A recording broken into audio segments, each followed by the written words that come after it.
ना, म्हणजे एवढी जास्त मंदिरं. पहिलं हे इंटरनॅशनल बंदर होतं. अच्छा. जुन्या काळापासून इथे व्यापार चालायचा.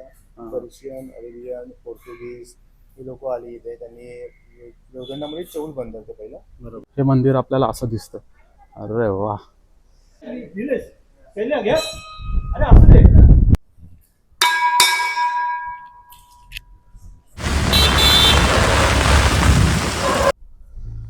मित्रांनो, जायला निघालेलो मुंबईला, पण कर्नाळा इथे खिंडीत दरड कोसळले असं आपत्कालीन विभागाकडनं समजलं.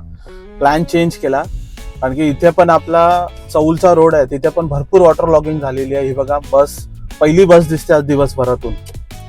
तो आता आम्ही असा प्लॅन करतोय की इथे एक टेम्पल आहे, खूप जुनं टेम्पल आहे, आणि त्या टेम्पलला आपण व्हिजिट द्यायचा प्लॅन करतोय. एसटी आली. सो कोकणातला हा सुंदर असा भिजलेला रस्ता आहे. हे बघा, सुपारीचं झाड बघा पडलंय, तारीवरती अडकलंय. मित्रांनो, गरज असेल ना तरच बाहेर पडा. आता मी पण बाहेर पडलोय, पण आता कॅन्सल करतो. मित्रांनो, रोडवर आणि एकदम ऑसम असा क्लायमेट झालाय, आणि ह्या क्लायमेट मध्ये आज चौल मंदिराचं दर्शन होणार आहे. हे चौल मंदिर आहे आपल्या एक्झॅक्ट मागे. हे बघा, हे चौल मंदिर आहे. ह्या चौल मंदिराचं आज आपण पूर्ण डिटेल काय इन्फॉर्मेशन मिळते ते बघूया. हे एंट्री करताच समोरच्या तलावात असा रिमझिम पाऊस येत होता, सोसाट्याचा वारा सुटला होता. खूप छान असं मनमोहक दृश्य डोळ्यांसमोर दिसत होतं. कोकणात आल्याची जी फिलिंग असते ना, ती लगेचच इथे अशी पूर्णपणे अशी जिवंत झाली, आणि लागलीच आम्ही सुरुवात केली श्री क्षेत्र रामेश्वर चौलच्या आवारात. चला दाखवतो.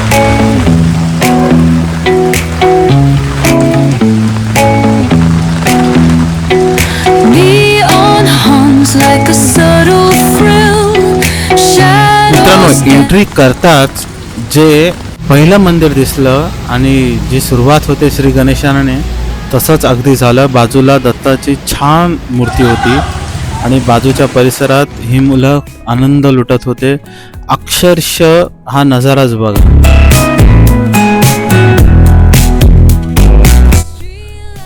मंदिरात एंट्री करतानाच इतकं असं प्रसन्न वाटत होतं, आणि निसर्ग इतकं फुलून आलं होतं ना, की पावसाळ्यात रामेश्वरच्या या मंदिरात नक्कीच प्रत्येकाने यायलाच हवं.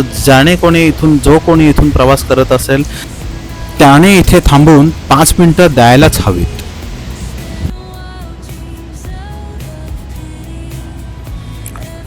मंदिरात शिरताच मुख्य गाभाऱ्यात श्री रामेश्वरची एक प्रसन्न अशी शिवलिंगाची मूर्ती आहे. पहिल्या सोमवारी इथे सप्ताह बसतो. वार्षिक सप्ताह असतो. अच्छा. इथे जे आजूबाजूच्या परिसरातले जे भजनी मंडळ आहेत त्यांची उपस्थिती असते. अच्छा. पहिल्या सोमवार ते दुसऱ्या सोमवारी समाप्ती होते, आणि त्याच दिवशी मग पालखी निघते दुसऱ्या सोमवारी. ती गावातून चौल नाक्यापासून इथे परत मंदिरात येते. दुपारी 11ला निघून साधारण 3-4ला येते. नंतर महाशिवरात्रीचा मोठा प्रोग्राम इथे हे असतो, उत्सव असतो. त्रिपुरारी पौर्णिमा. अच्छा. कार्तिक पौर्णिमा म्हणतात त्याला. त्या दिवशी दीप लागतात, आणि मोठ्या प्रमाणात. अच्छा, लाइटिंग वगैरे दिसते ती असते. हा, दीपोत्सव असतो मोठा. बरोबर. बाकी दर सोमवारी लोक येतातच, आणि आता पर्यटक भरपूर येतात शनिवार. हो, नाही, खूप ठिकाणी पाहिलंय मी पण. आणि हे मंदिर कधीपासून आहे तरी? खूप जुनं असेल ना फार. 300 वर्षाचा इतिहास आहे असं म्हणतात. मला पण नेमकं माहिती नाही. बरं. मी आता येतो. चला, तुमचं नाव दादा? प्रकाश म्हात्रे. प्रकाश म्हात्रे. दादा, धन्यवाद तुमच्या माहितीसाठी.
मंदिराच्या आजूबाजूला खूप सारी मंदिरं होती. त्यातलंच हे विठ्ठल रखुमाईचं मंदिर. छान असं प्राचीनकालीन घुमट आणि त्याला छान अशी रंगरंगोटी आणि मंदिरात तुम्ही बघाल 3 मूर्त्या आहेत.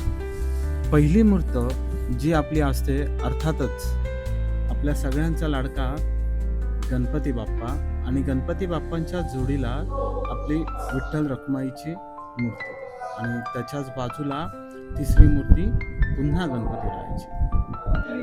मंदिराबद्दल अधिक जाणून घेऊया आपण तिथे उपस्थित असलेल्या गुरुवांपासून. वरती काय आहे मंदिराच्या वर? वगैरे असेल जुन्या काळी कोणी फिरायला आले कोणी लोक किंवा धार्मिक कार्यासाठी किंवा काही यात्रे करू यायचे त्यांच्यासाठी वरती झोपायला किंवा आराम करायला जागा असेल आणि इथे जागा असल्यामुळे ती आधी जाळीसारखं होतं. ते महिला भजन कीर्तनाच्या वेळी महिला वर बसायच्या आणि पुरुष मंडळी खाली बसायचे असं ते आहे. आता वापरात नाहीये ना? मी आता वापरतो. म्हणजे फक्त सामान. आता सामान किंवा काही असेल तर मोकळं सगळं आहे. नगारा वगैरे सगळ्यात आता मी मला समजलं की इथे 3दा यात्रा असतात वर्षात. महाशिवरात्रीला त्रिपुरारी पौर्णिमेला असते आणि पहिल्या श्रावणी सोमवारी सप्ताह बसतो, दुसऱ्या श्रावणी सोमवारी सप्ताह संपतो. त्याच्यात सगळ्यात पालखी असते. सगळ्यात मोठी पालखी कधी असते? सगळ्यात मोठी म्हणजे दुसरा श्रावणी सोमवारी असते पालखी ती एक आणि महाशिवरात्री. महाशिवरात्री 2 पालख्या ह्या रात्रीच्या असतात. आणि तो दीपोत्सव असतो त्रिपुरारी पौर्णिमा. कारण की ते मी रायगड टाइम्सला वगैरे फोटो वगैरे बघितले होते ते लाईटीचे ते प्रज्वलन केलेले. त्रिपुरा पौर्णिमेला आणि महाशिवरात्रीला पालख्या रात्रीच्या असतात आणि जी श्रावणी सोमवारी दुसऱ्या जी पालखी असते ती दिवसा असते. सकाळी 10:30 पालखी निघते त्यावेळी मग भरपूर लोक असतात. आणि ह्या मंदिराचा जीर्णोद्धार पुन्हा झालाय का? मंदिराचं लिखित स्वरूपात जो आहे तो 350-400 वर्षापासून रेकॉर्ड सापडतो. ओके. कारण की मंदिरावरती आक्रमण व्हायची, परत मंदिराची नासधूस व्हायची आणि परत नवीन केली जायची असा सर्व उल्लेख तेव्हापासून सापडतो. मंदिर हे पुण्यापेक्षा पण जुनं असेल.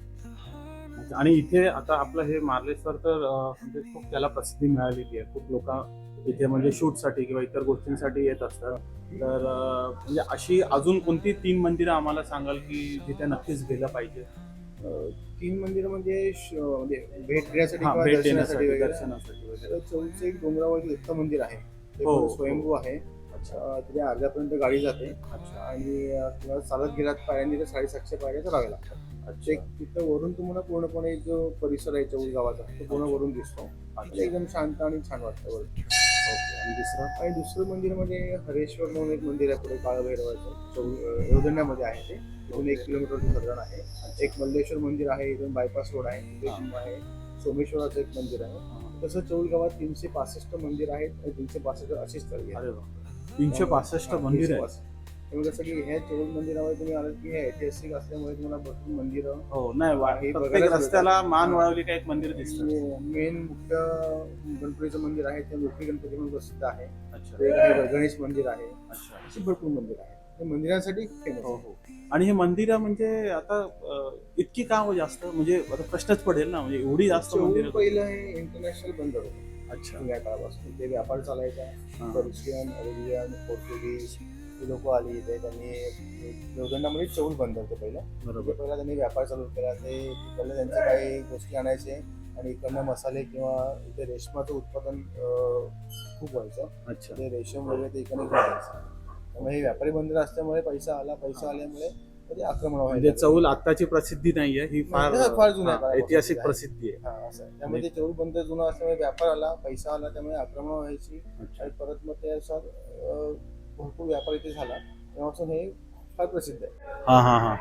हे जेव्हा सभामंडप झाला असेल बांधून तेव्हा ही तारीख 1910 ते 1918च्या आसपास.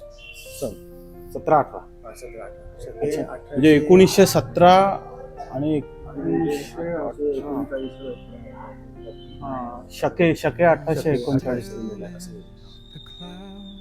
अच्छा म्हणजे हे तेव्हाच लाकूड काम आहे. तेव्हाही सभामंडप तेव्हा झालेलं असेल.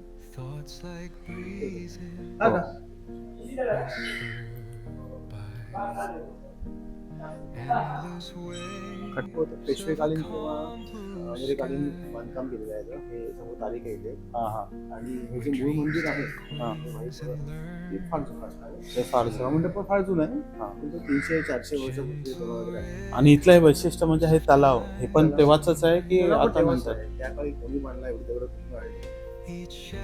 आणि या पावसाळ्यात पण भरपूर लोक बघायला येतात. हो आता हो कालच ओव्हरफ्लो झालाय. आम्ही आलो तेव्हा पण भरपूर मुलं उड्या मारत होते.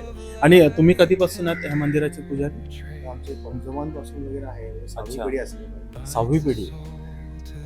आतमध्ये पण 3 कुंड आहेत. एक ओम कुंड आहे देवाच्या समोर. समोर वायुकुंड आहे. आणि विष्णू पुढे आहे ते पर्जन्य कुंड. हा पर्जन्यकुंड वाचलं मी पाऊस पहिला. पडला नाही, दुष्काळ पडला तर त्या ठिकाणी ते ओपन केलं जातं. त्यात ओम केला जातो. मग पाऊस पडतो. अच्छा. असं आता पण 4 ते 5 वेळा घडलेलं आहे हा. गेल्या काळात. मग ह्या वर्षी असं काय करण्यात आलं काय? कारण पाऊस लेट आला होता. नाही, खूप पाऊस दुष्काळच खूप पडला. पाऊस पडत नाही. त्या केसमध्ये ओपन केलं जातं. अच्छा. ओपन करून त्यात होम केला जातो. आणि होम केल्यावर तुम्ही पाऊस पडतो. असं 4 ते 5 वेळा आतामध्ये केलं जातं. 1943ला काहीतरी शेवटचं ते ओपन केलं होतं. अच्छा म्हणजे 1943ला जो शेवटचा हा, त्यानंतर परत गरज नाही. यावेळेस पाऊस लेट झाला पण ते ठीक आहे पडला पण. चला म्हणजे आमच्या पिढीला आता माहिती तरी पडेल की पाऊस नाही पडला तर काय करायला पाहिजे ऍटलीस्ट. म्हणजे भावनिकता आव्हान आपण भावनिकता करू आहे, शकतो. हा नाही खरंच ह्या माहिती नसतात आम्हाला. तुम्ही देवासारखे भेटलात. धार्मिक आधार त्यात काही आहेत. त्याच्यामुळे ते तेव्हापासून चालत आले पूर्वीपासून. गरज पडेल तेव्हा परत ते आपण वापरतो. बरं. मग आता ह्या मंदिराचा सगळा जो खर्च बिर्च जो असतो तो सगळं मंदिरात काही लोक आहेत म्हणजे ट्रस्ट वगैरे आहे का मंदिराचे? हा ट्रस्ट ऍक्ट आला तेव्हा ट्रस्ट आहे. अच्छा. आणि आता आजूबाजूचे ग्रामस्थ आहेत ते सगळे एकत्र येऊन सर्व हो कार्यक्रम नाही करतात. आपल्याकडे आणि मंदिरांसाठी करणारे कोणत्या भरपूर आहेत. कोणी काय आहे ते मदत करत असतं. बरोबर. कोणी म्हणलं की पेंटिंग करतोय, कोणी म्हणतं काही हे काम करून देतं. पण पेंटिंग विशेषात खूप छान आहे. आणि ऍक्च्युली बरंचसं काम राहिलं आहे. नाही तरी पण हे जे जुनं दिसतंय हे नक्षीकाम वगैरे सगळं लाकडातच आहे ना? हो सगळं नाही, दिसतंय छान आहे. तेव्हापासून आहे. पेशवेकालीन वगैरे किंवा तानाजी आंग्र्यांच्या काळात केलेलं आहे. फार जुनं लागलं. थोडंफार रिपेअरिंग केलं गेलं अजून बरं. पण ते करावं लागतं.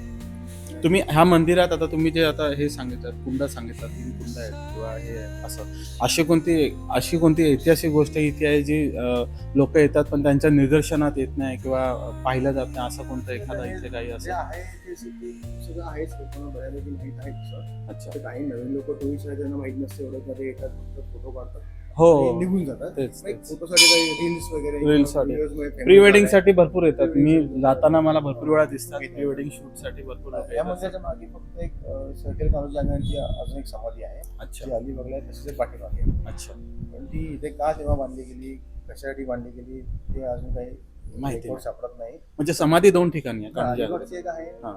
आणि इथे एक आहे. अच्छा आता इथे ती डमी म्हणून बांधली होती का नंतर मग ती अलिबागला चांगली बांधली गेली हे माहिती आहे. पण इथे जशी अलिबागला तशी इकडे पण आहे. सेम टू तिला पडझड झालेली आहे. वादळात झाडं पडली होती.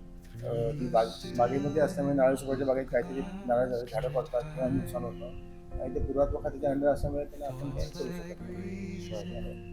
आणि तुम्ही जाऊन बघू शकतो आपण. चालेल नक्कीच बघू. ह्याच्या मंदिराच्या एक्झॅक्ट पाठी इथून जाऊ शकतो. चालेल आणि आपलं नाव काय दादा? शैलेश आगलावे. शैलेश आगलावे. आपण काय करता? आम्ही रामेश्वर मंदिराचे आम्ही पुजारी आहोत. पुजारी. व्यवस्थापक. म्हणजे मी एकदम मुख्य माणसाला इन्फॉर्मेशन विचारली.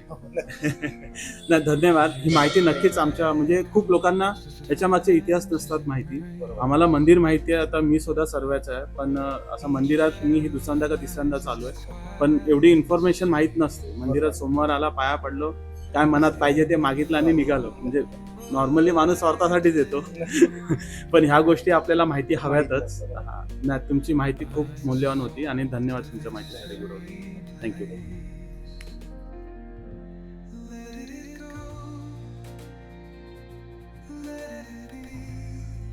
मंदिराच्या आवारात ही अशी तुळस आणि तुळशीच्या मागे आहेत आपले नंदी आणि नंदीच्या मागे हे जे तुम्ही पाहताय हाच तो तलाव. 12 महिने या तलावात पाणी असतं आणि असंख्य आजूबाजूची मुलं किंवा पर्यटक त्याच्यामध्ये उड्या मारतात मजा घेतात. हा बघा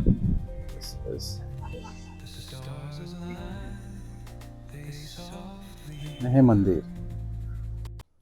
मित्रांनो आता आपल्याला परमिशन भेटले वरच्या मजल्यावर जायची. हा खूप प्राचीन असा लाकडाचा जिना आहे. ह्या जिन्याने आपण वर जातोय. वर जाऊन तुम्हाला दाखवतो की वरतून हा व्ह्यू कसा दिसतोय तो.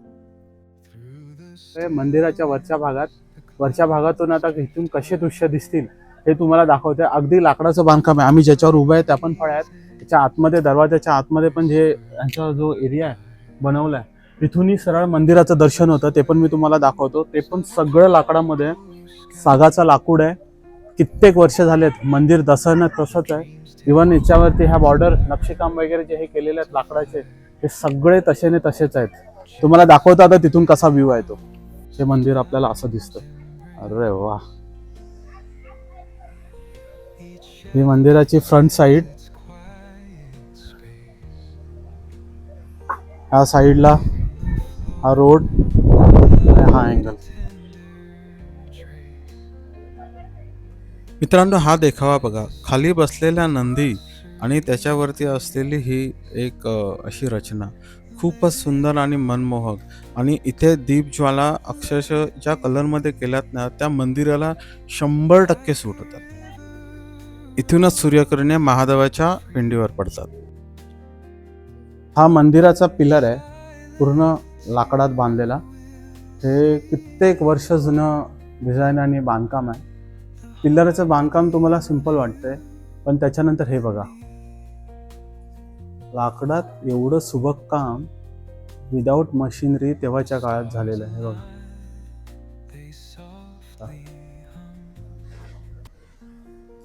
हे पान आहे, पण ते पान असं वाटतंय मोर पण आहे. हा अँगल.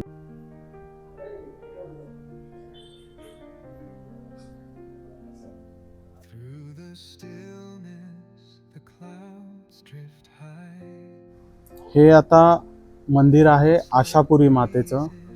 आणि माझ्या आयुष्यात पहिल्यांदा मी आशापुरा मातेच्या मंदिरात जातोय असं मला वाटतंय. पहिल्यांदाच अनुभव घेतोय आशापुरी मातेचा. आई आशीर्वाद असो. खूप छान.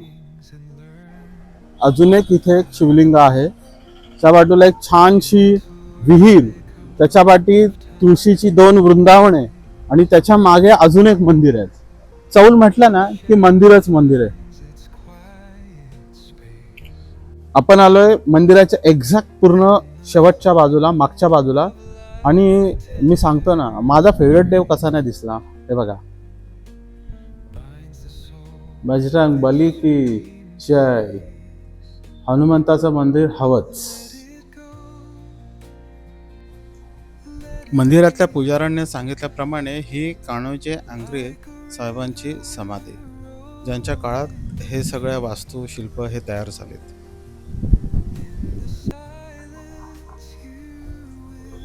ते पाटी कान्होजी आंग्रेंची समाधी आहे ना, ती आता त्याची पडझड झाली आहे.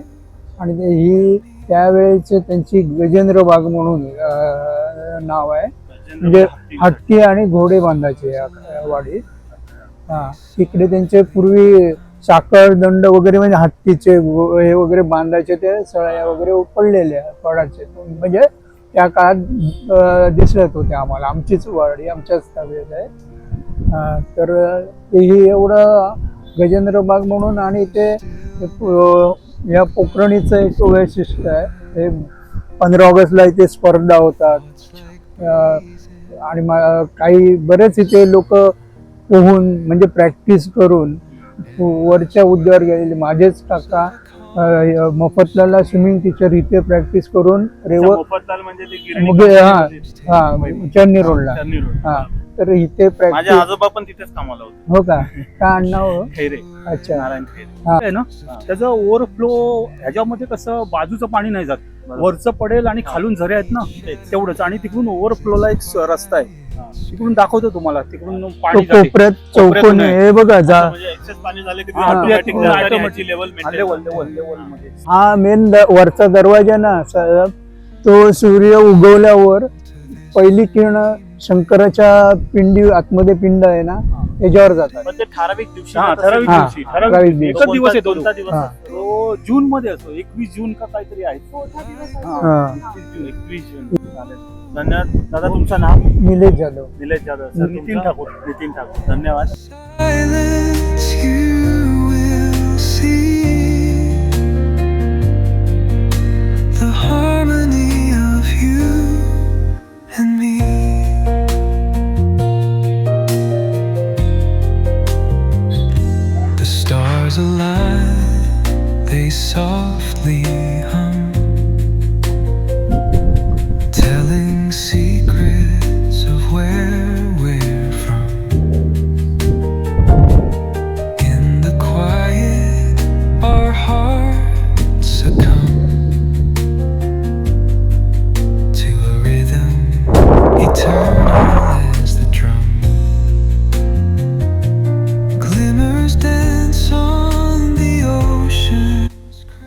तर मित्रांनो नक्की सांगा तुम्हाला आजचा ब्लॉग हा कसा वाटला. मंदिरात आज खूप चांगली चांगली माणसं भेटली. अगदी मंदिराच्या पुजाऱ्यांपासून त्या मंदिरात रोजची येणारी जी ज्येष्ठ मंडळी होती त्यांनी खूप सारा इतिहासाचा उलगडा केला. खूप छान अशी माहिती आम्हाला सांगितली. आणि आजचं क्लायमेट पण तुम्हाला सांगू ना, एकदम सोन्याहून पिवळा क्लायमेट आहे. निघालेलो मुंबईला, पोचलो मार्लेश्वराच्या मंदिरात. आजचा योगच असावा असा म्हणावा, कारण की आज सोमवार होता. सोमवारी काही मंदिरात जायचा प्लॅन नव्हता. अनप्लॅन्ड व्हिडिओ आहे हा पूर्ण. आणि नक्कीच तुम्हाला आवडला असेल तर लाईक, सबस्क्राईब आणि शेअर करा. थँक्यू. Bye bye.